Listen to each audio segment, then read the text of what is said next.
또 주의 생명의 말씀이 선포되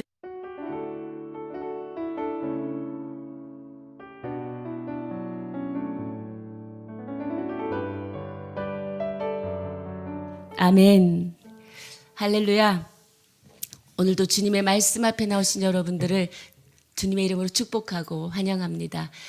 주님의 말씀 앞에서만 두렵고 떨림으로 날마다 우리에게 주어진 그 구원을 이루어 나가시기를 주님의 이름으로 축복하며, 오늘 주시는 하나님의 말씀 요한계시록 16장 10절부터 21절까지 말씀입니다. 한 절씩 교독하고 마지막 21절은 다 함께 읽도록 하겠습니다. 제가 먼저 10절을 읽겠습니다.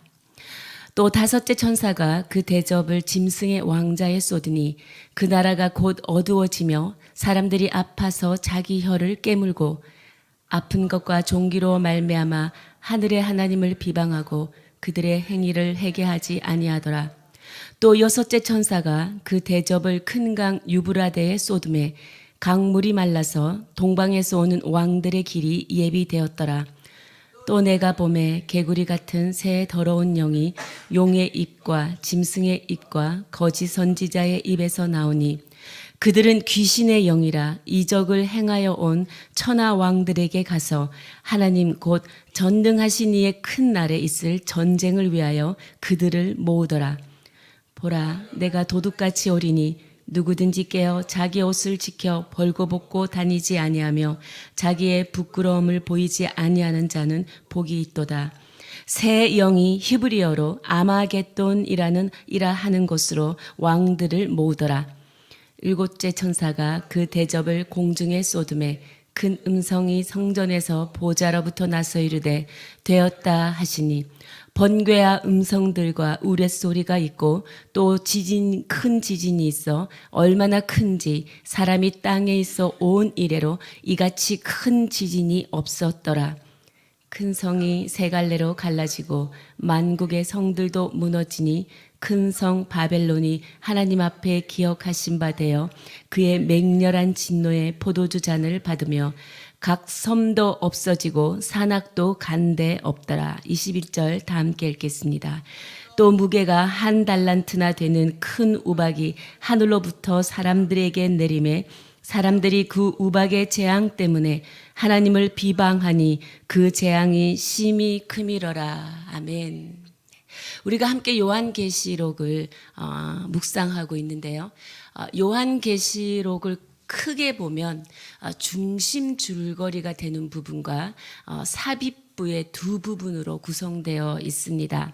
그러나 더 자세히 읽으면요, 그 중심 줄거리 속에 중심 줄거리와 함께 흘러가는 몇 개의 세부적인 플롯이 있어요. 그 중요한 요소들이 있습니다. 첫 번째는 뭐냐면 제단이 반복하여 등장해요.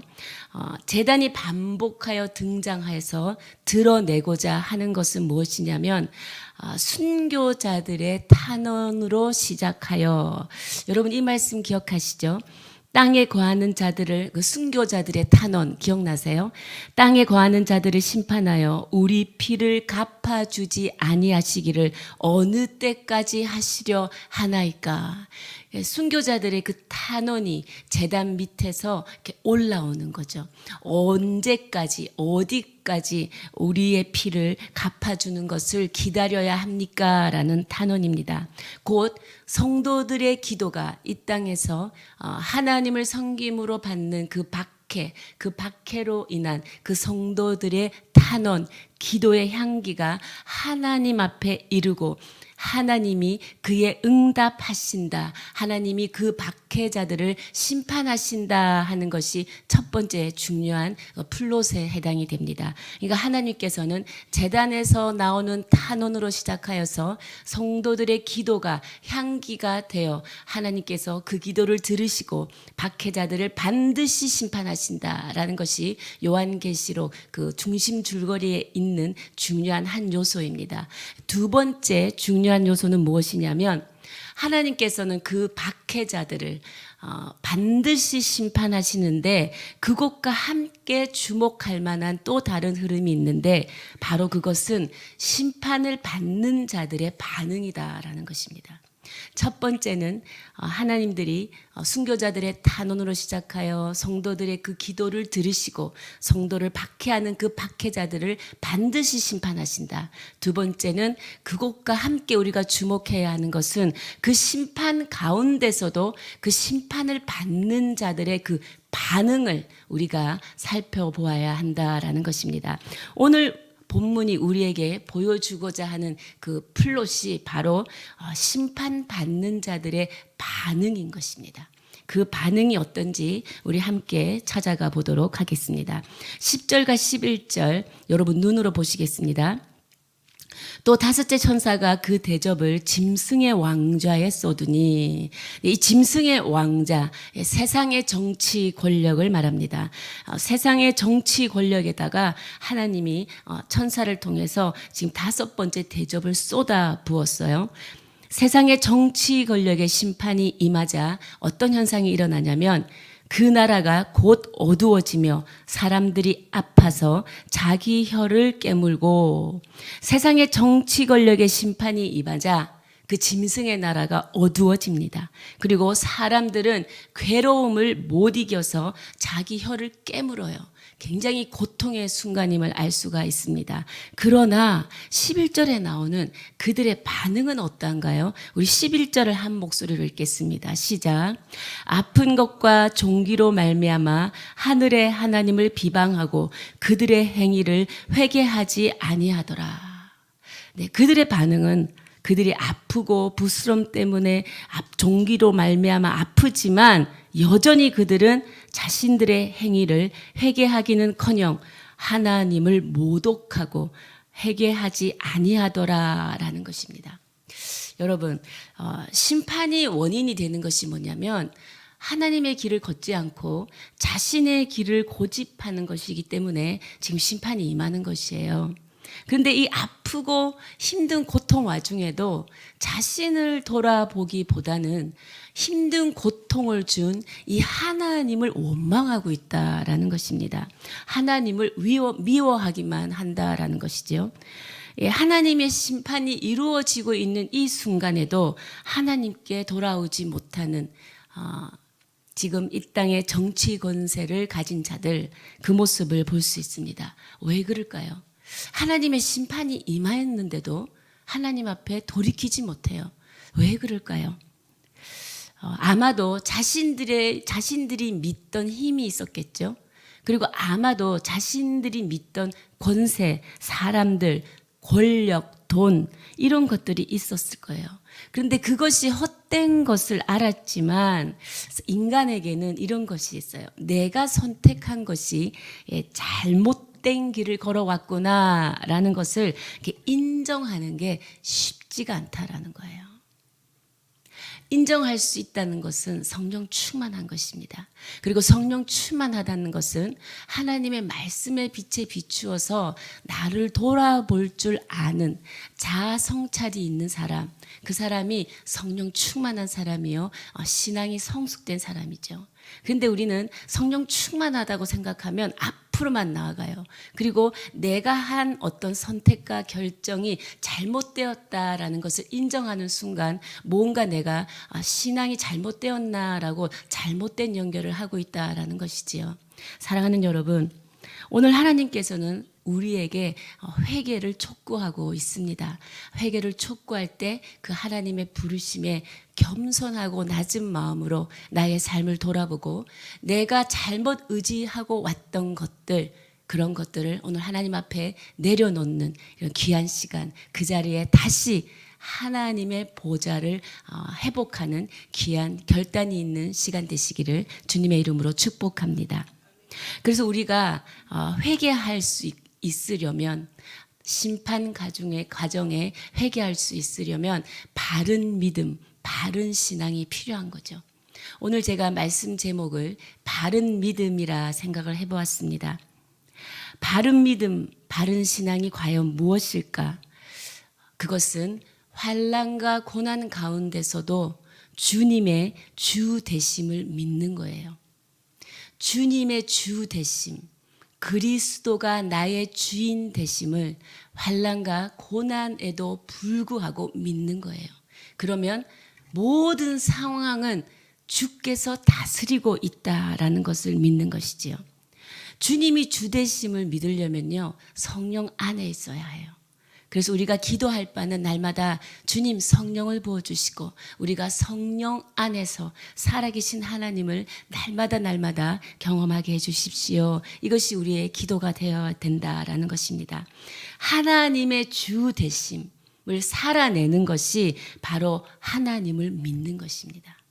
여러분 인생 가운데 내가 이해하지 못하는 어떠한 상황과 환난과 어려움과 고난이 있다 하더라도 내 인생에 주님의 주 되심을 인정하는 것, 그리고 주님의 주 되심으로 살아내는 것, 그것이 하나님을 믿는 것이다라는 거예요. 왜냐하면 그렇게 될 때 우리의 삶의 주인이 하나님이시니까 우리는 우리의 삶의 모든 것을 주님 앞에 내어드릴 수 있는 것입니다. 왜? 주님이 나의 주인 되심을 인정하는 삶이니까. 나의 모든 것을 내어드리면 하나님의 섭리가 성령의 역사 안에서 우리의 삶을 다스리고 지배하시고 인도하시고 하나님의 권세가 드러나게 하시고 하나님의 영광 가운데 우리의 인생이 들어가게 하신다라는 것이지요. 그것이 하나님의 섭리를 믿는 자의 삶의 태도인 줄 믿습니다. 사랑하는 여러분, 바른 믿음, 바른 신앙 오늘 또다시 회복하시고 주님의 주되심을 살아내는 것, 그것이 하나님의 믿는 것임을 기억하셔서 오늘도 승리하는 여러분 되시기를 축복합니다. 그 다음에 여섯째 재앙 이후에 나타나는 일들이 12절부터 16절까지 내용입니다. 12절을 보시면 또 여섯째 천사가 그 대접을 큰 강 유브라데에 쏟음에 강물이 말라서 동방에서 오는 왕들의 길이 예비되었더라. 여섯째 대접을 유브라데 강에다가 쏟았어요. 여섯째 대접을 유브라데 강에 쏟자 강물이 마릅니다. 이는 동방에서 오는 왕들의 길을 예배하기 위해서이다. 구약시대의 유브라데스 강은요, 이스라엘 백성과 이방 제국 사이에 방어벽 역할을 했습니다. 그런데 이 방어벽 역할을 하는 이 강물이 말랐다라는 의미는 뭐냐면 이제는 그 방어벽이 허물어진 거예요. 이제 그 방어벽이 허물어져서 마른 그 땅, 강이 마른 그 땅을 통하여서 동방의 왕들이 열왕들이 이제 쳐들어오기 쉬워졌다라는 것입니다. 하나님이 보호의 손길을 거두는 것이 바로 심판이고 멸망입니다. 하나님이 우리를 향하여 보호하는 손길을 거둔다면 우리 어느 한 인생도 바로 이 순간 살아남을 인생이 없는 거예요. 우리가 지금 보진 못하지만 우리의 모든 삶 가운데 하나님의 보호하시는 손길이 오늘도 우리를 보호하고 우리를 지켜주시고 우리를 인도하고 있기에 오늘도 우리가 호흡하며 하나님을 찾으며 하나님의 영광을 구하며 살아갈 수 있다라는 것이지요. 하나님의 심판은 이렇게 보호의 손을 거두면서 계속되어져 간다라는 것입니다. 오히려 하나님의 심판은 악의 세력들을 규합하는 것을 우리가 볼 수 있어요. 13절을 보면 또 내가 보매 개구리 같은 새 더러운 영이 용의 입과 짐승의 입과 거짓 선지자의 입에서 나오니 용과 짐승과 거짓 선지자 등장합니다. 용, 붉은 용, 사탄을 의미한다고 했죠. 그리고 바다에서 올라온 짐승, 이것은 바다에서 올라온 짐승, 땅에서 올라온 짐승 계시록 12장 13장에 나왔어요. 땅에서 올라온 짐승이 바로 거짓 예언자입니다. 땅에서 올라온 짐승이 거짓 예언자고 그 다음에 여기서 말하는 이 짐승은 바다에서 올라온 짐승이에요. 그래서 이 거짓 선지자의 역할은 뭐냐면 바다에서 올라온 이 짐승을 숭배하도록 조장하는 역할이 거짓 선지자의 역할이에요. 즉 뭡니까?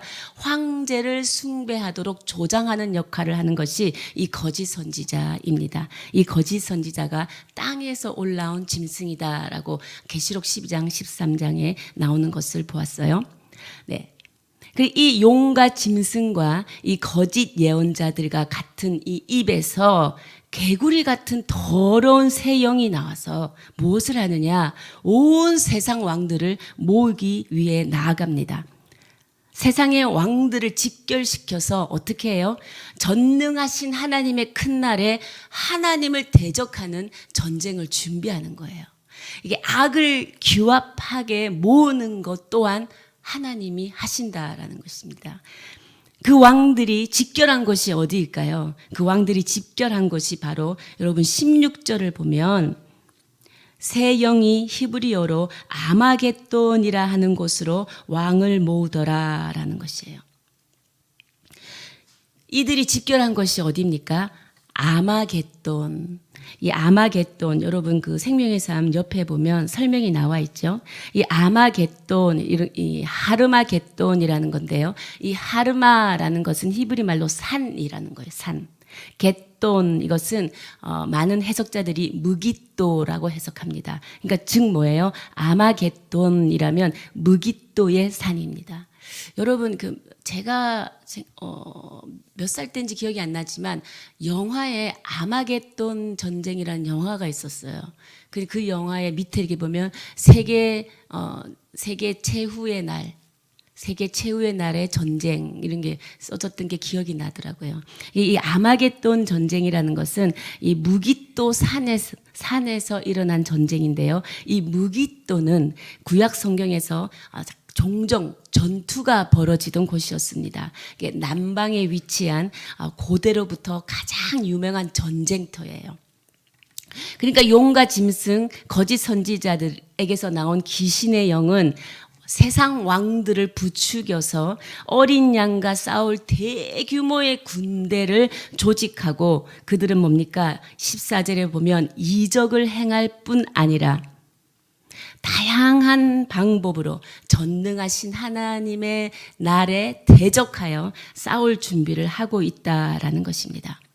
계시록 환상에 의하면 여러분 이 아마겟돈 전쟁은요 현실에 일어나는 전쟁이 아닙니다. 현실의 이야기가 아니라 예수님이 재림한 이후에 일어나는 전쟁이에요. 그러니까 역사의 최종 단계의 묵시적 상황에서만 벌어질 수 있는 그러한 내용이에요. 그러니까 지금 일어나는 현실의 이야기가 아닌 것이지요. 이것은 무엇을 말하느냐? 아마게돈 전쟁은 하나님의 심판을 수행하는 천사들의 군대가 그 사탄의 추종자들을 심판하는 것. 하나님의 천사들의 군대가 최후의 날에 하나님을 대적하는 자들을 심판하는 것. 이것이 계시록의 아마겟돈 전쟁이다라는 것입니다. 그런데 15절에 보면 보라 내가 도둑같이 오리니 누구든지 깨어 자기 옷을 지켜라고 깨어 있으라고 말하고 있지요. 이 날, 이 아마겟돈 전쟁의 날이 언제 임할지 모른다라는 거예요. 이 아마겟돈 전쟁의 날이 언제 임할지 모른다. 도둑같이 오리라. 도둑같이 올 거니 지금 너희들은 어떻게 살아야 하느냐? 깨어 있으라. 라고 말하고자 하는 것이 하나님이 오늘 우리에게 말씀하시고자 하는 중요한 부분이다라는 것이죠. 이 16장은 예수 그리스도의 이 권면을 강조하고 있는 본문입니다. 하나님께서 관심이 있는 것은 하나님의 자녀들에게 관심이 있죠. 종말에 일어날 사건들에 관심이 있으신 게 아니라 하나님의 자녀들, 그들이 지금 이 순간 어떻게 살아가느냐에 더 관심이 있어서 이 계시록을 쓰게 한 거예요. 이 계시록을 통해서 종말에 일어날 사건들을 조금 미리 힌트를 보여주는 거죠.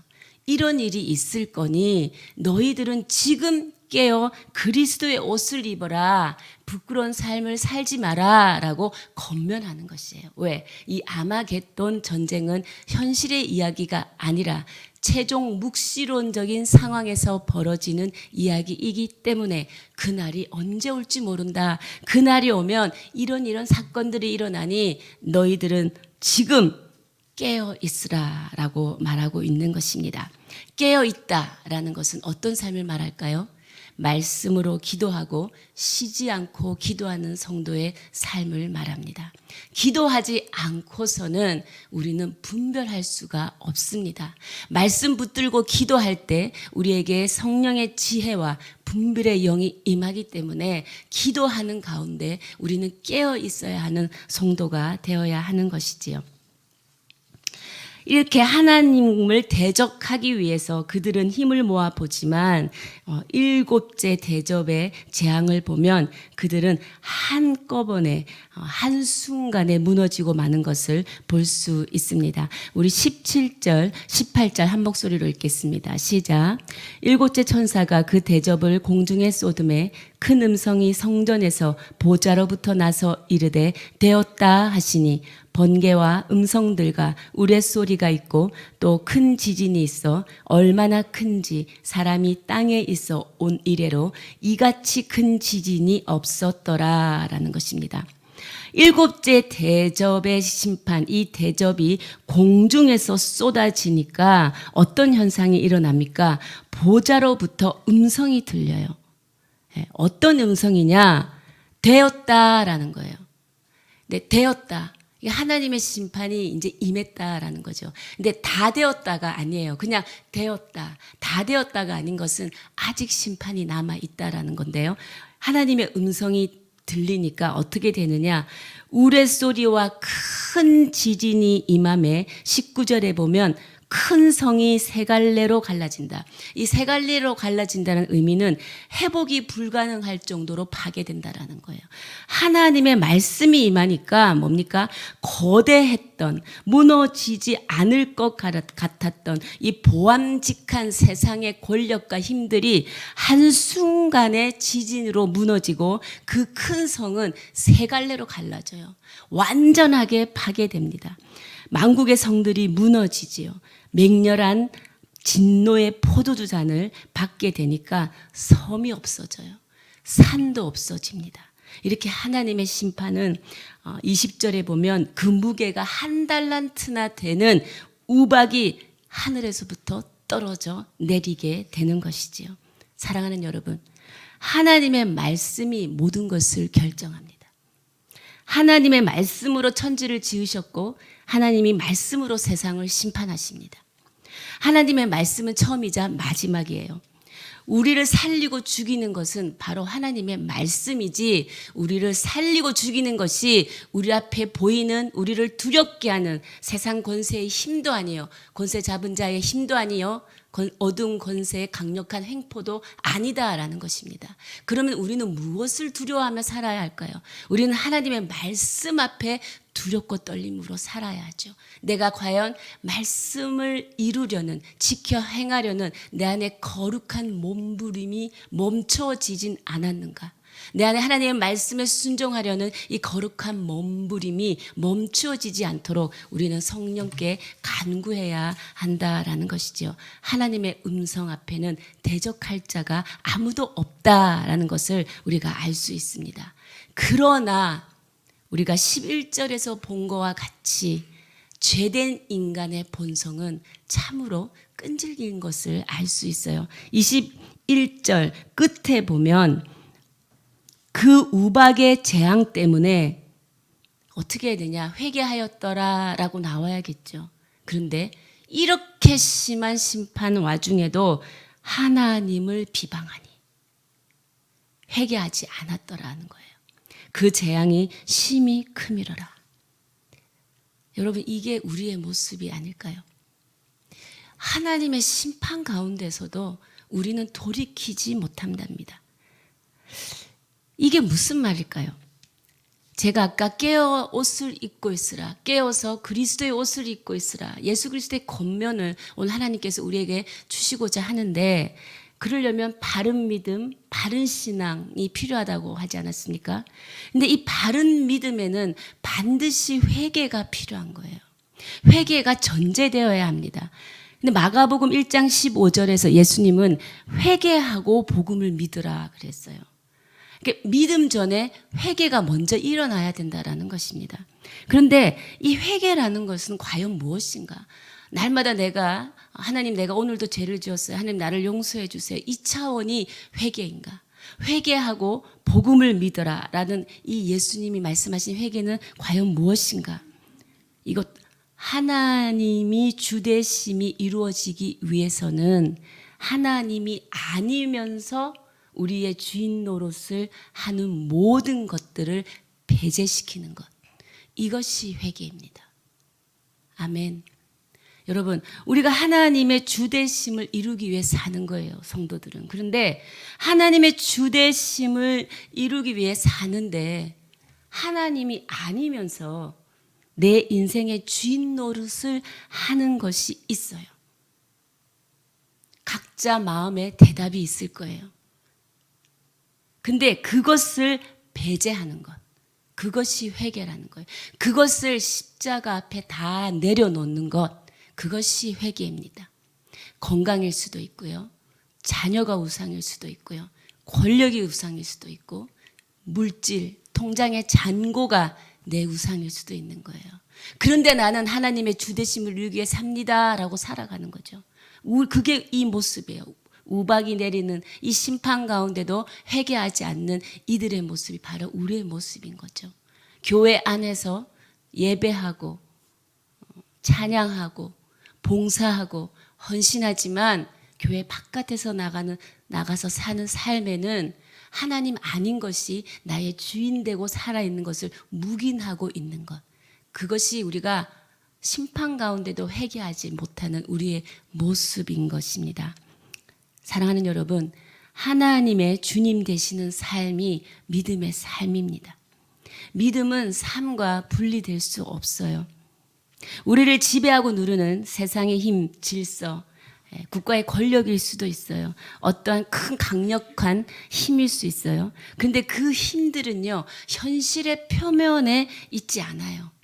이 현실의 밑에, 이 심층에서 우리를 조종한다라는 것입니다. 아까 땅에서 올라온 짐승, 거짓 선지자들이 바다에서 올라온 짐승을 숭배하게 하는, 황제 숭배를 조장하게 하는 역할을 하잖아요. 우리의 심층 밑바닥에서 우리를 흔드는 거죠. 거짓과 미혹으로. 그렇지만 여러분, 예수 그리스도께서 이미 승리하셨다라는 것입니다. 오늘도 우리는 예수 그리스도의 그 보혈을 힘입어 살아야 할 것입니다. 내가 믿는 대로 사는 것이 아니고요. 믿는 것이 사는 것입니다. 내가 믿는 대로 사는 것이 아니에요. 믿는 것, 하나님의 말씀을 믿는 것이 사는 것인 줄 믿습니다. 예수 그리스도의 주되심이 이제 우리 인생 가운데 시작하였습니다. 하나님께서 친히 우리 가운데 오셔서 구원을 이루어낼 수 있도록 오늘 우리의 모든 영육혼의 삶을 주님 앞에 내어드립시다. 구원이란 한순간에 완성하는 것이 아니고 평생을 통해 이루어지는 과정이기 때문입니다. 오늘 여러분이 바른 신앙, 바른 믿음의 길을 다시 찾으셔서 하나님이 원하시는 하나님의 주되심의 삶을 살기를 주님의 이름으로 축복합니다. 함께 기도하겠습니다. 살아계신 하나님, 오늘도 주님 앞에 기도하기를 원합니다. 주님, 어떠한 상황 가운데서도 주님을 바라보는 믿음을 주십시오. 믿는 것이 곧 사는 것임을 오늘도 하나님의 말씀을 붙들고 그리스도의 주되심을 이루어낼 수 있도록 성령을 부어주시고 하늘의 지혜로 함께하여 주십시오. 오늘도 우리의 바른 신앙, 바른 믿음, 그 바른 길을 찾게 하여 주시옵소서. 우리 함께 주님 앞에 기도하며 나가시겠습니다. 살아계신 하나님 감사합니다. 우리의 믿음과 구원 한순간에 완성되는 것이 아니고 평생을 통하여 하나님께서 이루어가는 과정임을 믿습니다. 우리의 연약한 인생을 주님 앞에 내어놓습니다. 하나님, 내 인생 가운데 하나님이 아니면서 나의 주인 노릇을 하는 그 어떤 것을 오늘 예수 그리스도의 보혈로 씻어내어 주시고 오늘 다시 주님 앞에 돌아와 주의 말씀을 믿는 것이 오직 사는 길임을 다시 한번 선포하며 일어나게 하여 주십시오. 어떠한 상황 가운데서도 주의 주되심으로 살아내게 하여 주시고 주님을 바라보며 주님을 신뢰하며 주님을 의지하며 주님 앞에 도움을 간구하며 살아가는 바른 믿음의 길을 찾게 하여 주시옵소서. 살아계신 하나님 감사합니다. 오늘도 우리에게 하늘의 지혜를 주시고 바른 믿음, 바른 신앙을 주시어서 예수의 주되심으로 살아내는 인생이 되게 하여 주십시오. 어려움과 환난과 핍박이 있다 할지라도 하나님의 말씀이 반드시 이루어짐을 믿는 것이 곧 사는 길임을 알게 하시니 감사합니다. 우리의 신앙이 이 바른 길을 다시 회복하게 하시고 하나님을 바라볼 수 있는 믿음을 주시고 그 어떠한 거대한 세력이 몰려온다 할지라도 하나님, 우리를 붙들고 있는 것은 하나님의 말씀이니 오늘도 말씀 붙들고 살아가는 우리의 삶이 될 수 있도록 하나님이 주님 되시는 삶이 믿음의 삶인 것을 고백하며 살아가는 우리의 인생 되게 하여 주시옵소서. 성령을 부어주시고 그렇게 살아갈 것을 믿사오며 이 모든 말씀 우리 주 예수 그리스도 이름 받들어 기도드려오며 지금 이 시간 우리 주 예수 그리스도의 크신 은혜와 하나님 아버지의 무한하신 사랑과 성령의 위로 교통 역사하심이 오늘도 하나님의 주되심의 삶을 살아가기를 결단하는 하나님의 말씀을 믿는 것이 곧 사는 것임을 결단하는 주의 백성들 머리 위에 온 열방 가운데 선교사님들 위에 교회 위에 지금으로부터 영원까지 함께 하시기를 간절히 축원하옵나이다. 아멘.